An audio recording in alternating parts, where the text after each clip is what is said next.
Banyak orang ingin menjadi pembina pramuka, tetapi tidak semua orang mampu menjadi pembina pramuka yang baik.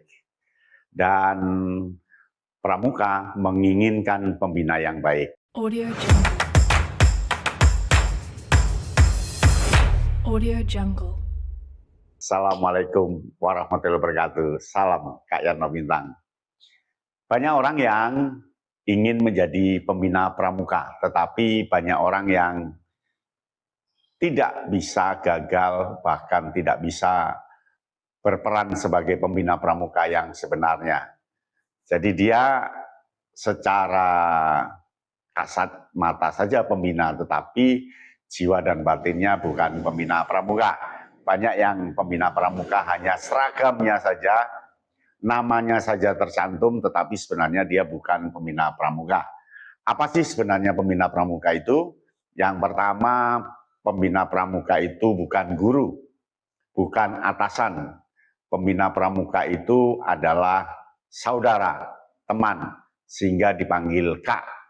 Jadi pembina pramuka itu dipanggil kakak atau Kak, bukan Pak, bukan Bu, bukan Tuan, bukan Master, tetapi Kak.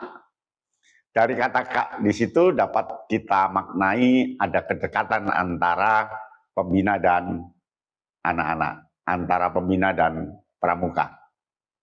Maka yang pertama, kuatkan persepsimu, kuatkan mata batinmu bahwa Anda bukan seorang guru, bukan seorang tuan, bukan seorang kepala, tetapi seorang teman bagi adik-adiknya.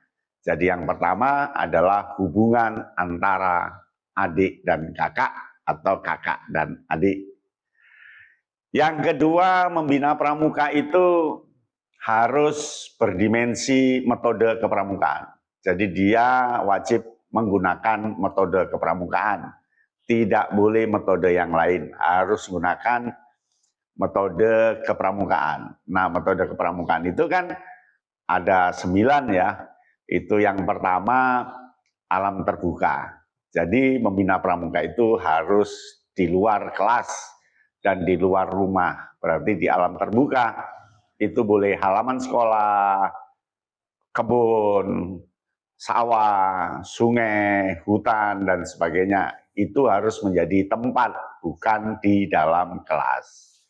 Yang kedua, metode itu kan menarik dan menantang. Artinya kegiatan-kegiatan yang dilatihkan itu harus menarik dan menantang. Artinya sesuai dengan kehendak anak, sesuai dengan perkembangan anak, sesuai dengan kejiwaan anak. Itu pembina pramuka. Metode yang ketiga itu learning by doing, artinya belajar sambil melakukan, belajar dengan cara bermain, bermain yang sebenarnya belajar.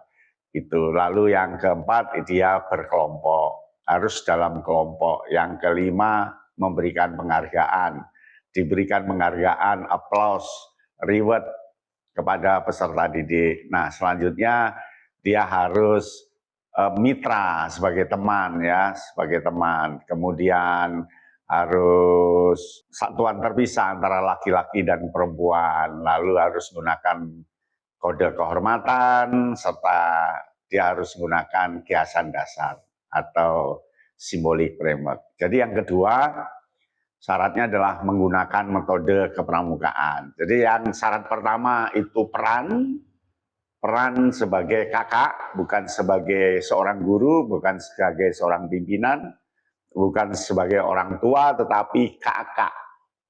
Yang kedua, gunakan metode kepramukaan. Yang ketiga, pembina pramuka itu harus punya kompetensi kepramukaan. Dia harus mampu bagaimana menerapkan sesuatu yang dibungkus dengan sandi, dibungkus dengan permainan, dibungkus dengan morse, dibungkus dengan tepuk, dengan gerak, dengan yang lainnya. Pokok apa yang kita inginkan itu dibungkus dengan media-media. Dengan begitu, sandi, penjelajahan, kemah, api unggun itu bukan tujuan, tapi alat. Ya, tujuannya adalah bagaimana menanamkan karakter, kepada anak, jiwa kebangsaan dan kecakapan. Jadi yang ketiga, dia harus punya kompetensi. Yang keempat, dia harus punya strategi, cara menerapkannya. Jadi dia harus punya akal dan pikiran bagaimana caranya ya, karena kondisinya mendung.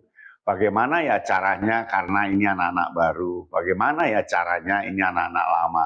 Bagaimana ya caranya ini sekarang posisi di hutan loh. Gimana caranya gitu. Jadi dia punya strategi.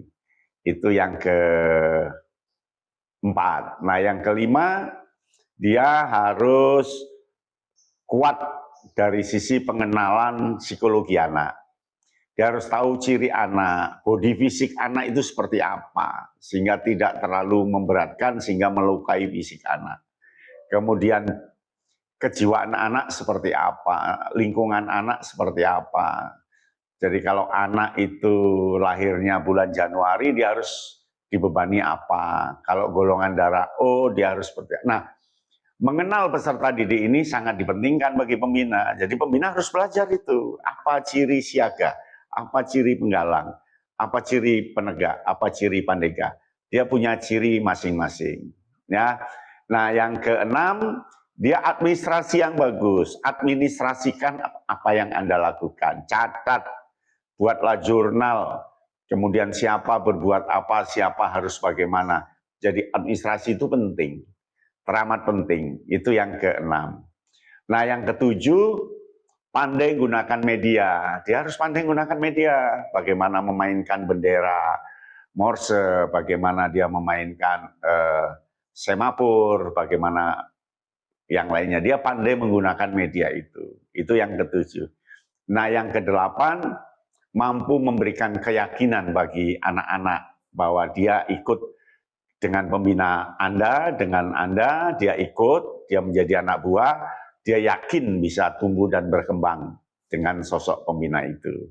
Nah, yang terakhir, dia harus mampu mengevaluasi dengan cara memberikan penghargaan, pelantikan, tanda kecakapan umum anak, meskipun perkembangannya tidak sama. Jadi membina pramuka itu sederhana sekali, tidak susah.